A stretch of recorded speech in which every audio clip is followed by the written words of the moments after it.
बिस्मिल्लाहिर्रहमानिर्रहीम। अस्सलामु अलैकुम वरहमतुल्लाहि वबरकातुहू। आज के दर्स के अंदर हम गुस्ल फ़र्ज़ होने के असबाब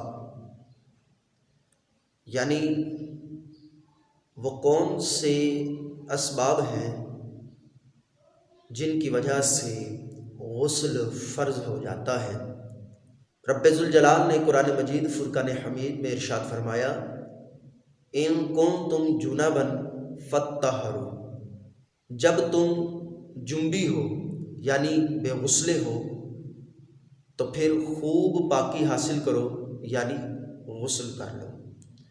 इसी तरह हदीस पाक है, हज़रत अली अल मुर्तज़ा शेर खुदा करमल्लाहु ताला वजहुल करीम इस हदीस के रावी हैं।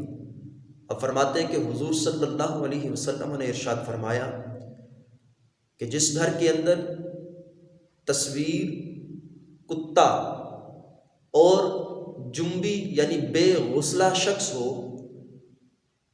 उस घर में रहमत के फरिश्ते नहीं आते। तो इस रिवायत से हमें पता चला कि जिस जगह पर बेगुस्ला शख्स होगा वहाँ रहमत का नुज़ूल नहीं होगा।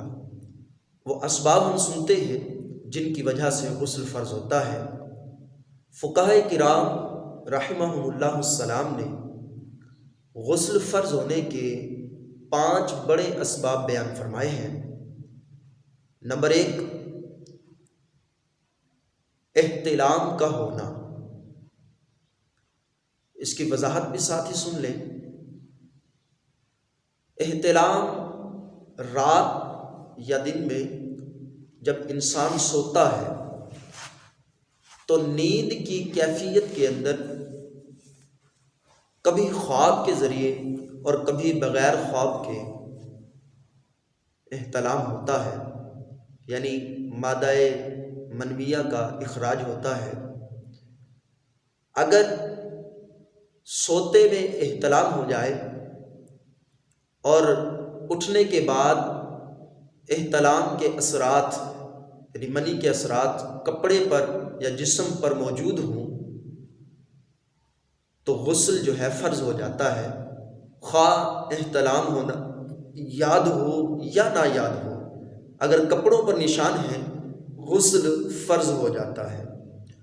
दूसरा सबब गुस्ल फ़र्ज़ होने का, मनी का शहवत के साथ अपनी जगह से निकलकर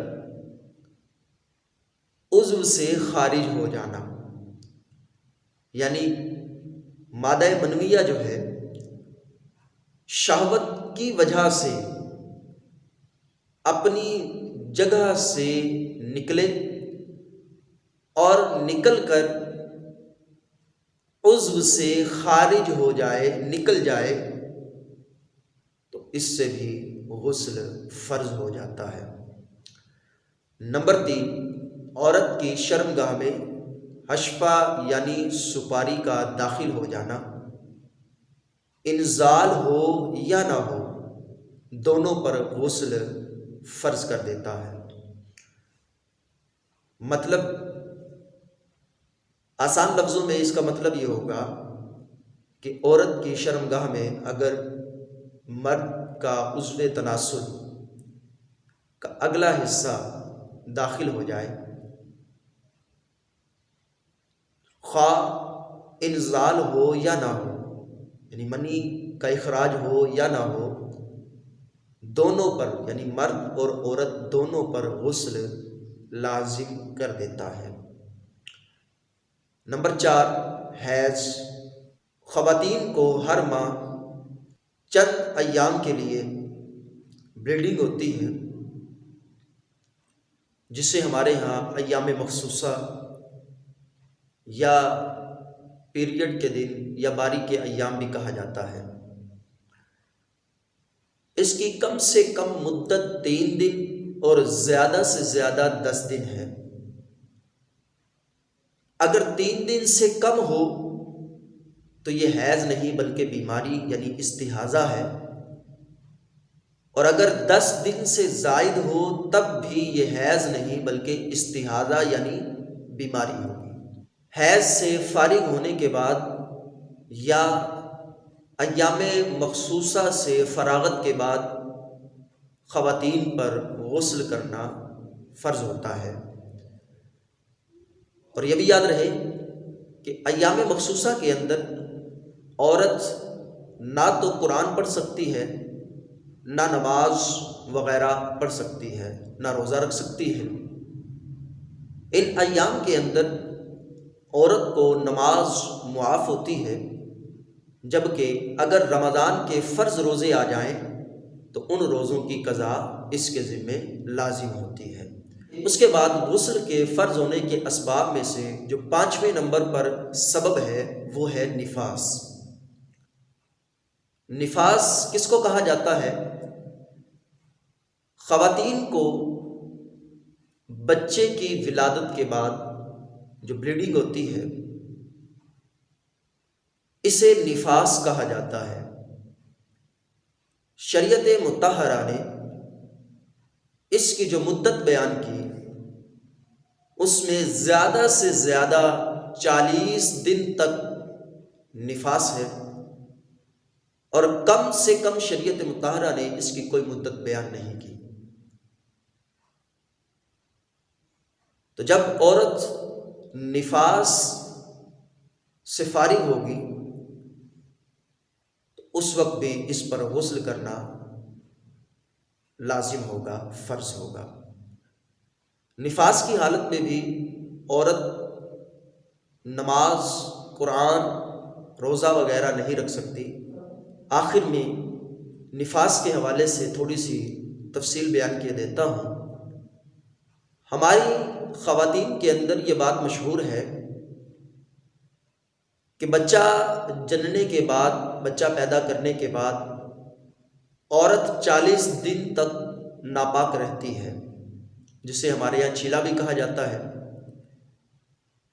तो याद रहे कि ज़रूरी नहीं कि औरत 40 दिन तक नापाक ही रहे, क्योंकि ये बात आपको बयान कर दी गई कि निफास की ज़्यादा से ज़्यादा मुद्दत 40 दिन है और कमी की जानिब इसकी कोई मुद्दत बयान नहीं की गई।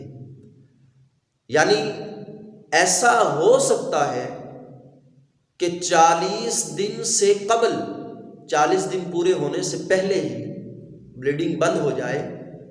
तो याद रहे कि जब भी ब्लीडिंग बंद हो जाए, चाहे वो पहले दिन बंद हो जाए, 5 दिन के बाद, बच्चा पैदा होने के 5 दिन बाद बंद हो जाए, 10 दिन बाद, 20 दिन बाद, अलगर्ज 40 दिन से पहले पहले अगर ब्लीडिंग बंद हो जाती है तो लाजिम है कि ये गुस्ल करे, पाकी हासिल करे और नमाज, रोज़ा वगैरह शुरू करे। ये जो 40 दिन का कहा जाता है ये उस सूरत में है कि जब खून बंद ना हो और मुसलसल आता रहे, तो अब 40 दिन तक देखा जाएगा। तो 40 दिन तक निफास होगा और 40 दिन तक औरत नापाक रहेगी। अब 40 दिन के बाद भी अगर खून आता है तो ये याद रहे ये निफास नहीं बल्कि इस्तिहाज़ा यानी बीमारी की वजह से है। 40 दिन निफास के हुए, जैसे ही 40वां दिन मुकम्मल हो जाए, अगरचे खून बंद ना हो, ये पाकी हासिल करे, गुस्ल करे, नमाज रोज़ा शुरू करे। और जो ब्लीडिंग हो रही है ये बीमारी की वजह से है, इस्तिहाज़ा है, इसका प्रॉपरली तौर पर किसी अच्छे डॉक्टर से, तबीब से रुजू किया जाए और इसका इलाज करवाया जाए। तो ये वो 5 असबाब थे जिनकी वजह से गुस्ल फ़र्ज़ हो जाता है। आइए एक मरतबा इनको दोबारा सुन लेते हैं। नंबर 1 एहतलाम का होना। नंबर 2 मनी का शहावत के साथ अपनी जगह से निकलकर उज़्व से खारिज हो जाना। नंबर 3 औरत की शर्मगाह में हशफा यानी सुपारी का दाखिल होना, खा इंजाल हो या ना हो, दोनों पर गुस्ल फ़र्ज़ कर देता है। नंबर 4 हैज़ से फारिग होना। नंबर 5 निफास से फारिग होना। ये वो 5 असबाब हैं जिनकी वजह से गुस्ल फ़र्ज़ होता है, जिनमें से 2 का ताल्लुक़ ख़वातीन के साथ है, निफास और हैज़। बकिया 3 का ताल्लुक़ मर्द और औरत दोनों के साथ ताल्लुक़ है। अल्लाह ताला से दुआ है कि रब्बे ज़ुल जलाल हमें दीन मतीन को सही माना में समझने और दूसरों तक पहुँचाने की तौफ़ीक अता फ़रमाए। आमीन बिजाहि नबील अमीन सल्लल्लाहु ताला अलैहि व आलिहि व बारक वसल्लम।